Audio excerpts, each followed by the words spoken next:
महाभारत के युद्ध की समाप्ति के बाद सभी पांडव सशरीर स्वर्ग गए थे। स्वर्ग अर्थात हिमालय के किसी क्षेत्र में जहां इंद्रादि का राज्य था। पांचों पांडव अपना राजपाट परीक्षित को सौंपकर जब स्वर्ग की कठिन यात्रा कर रहे थे, तब इस यात्रा में द्रौपदी भी उनके साथ गई। सभी चाहते थे कि हम सशरीर स्वर्ग पहुंचे, परंतु रास्ते में कुछ ऐसा घटा कि एक एक करके पांडव नीचे गिरकर मृत्यु को प्राप्त हो गए। यात्रा के दौरान जब पांडव बद्रीनाथ पहुंचे और वहां से आगे बढ़े, तो सरस्वती नदी के उद्गम स्थल पर नदी को पार करना द्रौपदी के लिए कष्टकर हो गया था। ऐसे समय में भीम ने एक बड़ा सा चट्टान उठाकर नदी के बीचों बीच डाल दिया। द्रौपदी ने इस चट्टान पर चलकर सरस्वती नदी को पार किया। कहती हैं कि माणा गांव में सरस्वती के उद्गम पर आज भी इस चट्टान को देखा जा सकता है। इसे वर्तमान भीम पुल कहा जाता है। हालांकि महाभारत की कथा के अनुसार पांचों पांडव द्रौपदी तथा एक कुत्ता आगे चलने लगे।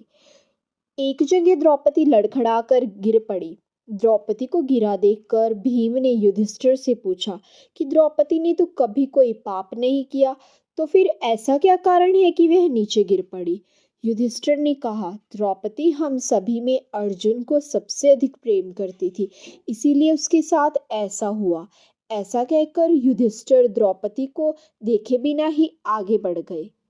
जनश्रुति के अनुसार स्वर्ग की यात्रा के दौरान द्रौपदी भीम का सहारा लेकर चलने लगी, लेकिन द्रौपदी भी ज्यादा दूर तक नहीं चल पाई और वह भी गिरने लगी। ऐसे समय में भीम ने द्रौपदी को संभाला।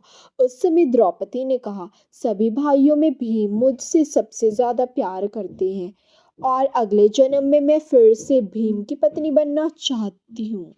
थोड़ी देर बाद सहदेव भी गिर पड़े। तब भीम ने पूछा, सहदेव क्यों गिरे। युधिष्ठिर ने कहा, सहदेव किसी को अपने जैसा विद्वान नहीं समझता था, इसी दोष के कारण उसे गिरना पड़ा। कुछ देर बाद नकुल भी गिर पड़े। भीम ने पूछा, पर युधिष्ठिर ने बताया कि नकुल को अपने रूप पर बहुत अभिमान था, इसीलिए आज उसकी ऐसी गति हुई है। थोड़ी देर बाद जब अर्जुन भी गिर पड़े, युधिष्ठिर ने भीम से कहा, अर्जुन को अपने पराक्रम पर बहुत अभिमान था। अर्जुन ने कहा था कि मैं एक ही दिन में शत्रुओं का नाश कर दूंगा, लेकिन ऐसा नहीं कर पाए। अपने अभिमान के कारण ही अर्जुन की आज यह हालत हुई है। ऐसा कहकर युधिष्ठिर आगे बढ़ गए। थोड़ी आगे चलने पर भीम भी गिर गए। तब भीम ने गिरते वक्त युधिष्ठिर से इसका कारण पूछा, तो युधिष्ठिर ने बताया कि तुम बहुत खाते थे और अपने बल का झूठा प्रदर्शन करते थे, इसीलिए तुम्हें आज भूमि पर गिरना पड़ा। यह कहकर युधिष्ठिर आगे चल दिए। केवल वह कुत्ता उनके साथ चलता रहा। युधिष्ठिर कुछ ही दूर चले थे कि उन्हें स्वर्ग ले जाने के लिए स्वयं देवराज इंद्र अपना रथ लेकर आ गए। तब युधिष्ठिर ने इंद्र से कहा, मेरे भाई और द्रौपदी मार्ग में ही गिरे पड़े हैं, वे भी हमारे साथ चले, ऐसी व्यवस्था कीजिए। तब इंद्र ने कहा कि वे सभी शरीर त्याग कर पहले ही स्वर्ग पहुंच चुके हैं, लेकिन आप सशरीर स्वर्ग जाएंगे।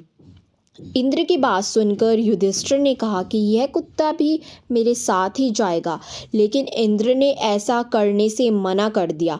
काफ़ी देर समझाने पर भी जब युधिष्ठिर बिना कुत्ते के स्वर्ग जाने के लिए नहीं माने, तो कुत्ते के रूप में यमराज अपने वास्तविक रूप में प्रकट हो गए। युधिष्ठिर को अपने धर्म में स्थित देखकर यमराज खुश हुए।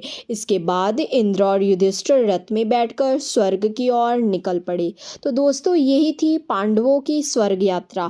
अगर आपको ये वीडियो पसंद आई हो तो please like the video and subscribe the channel. धन्यवाद।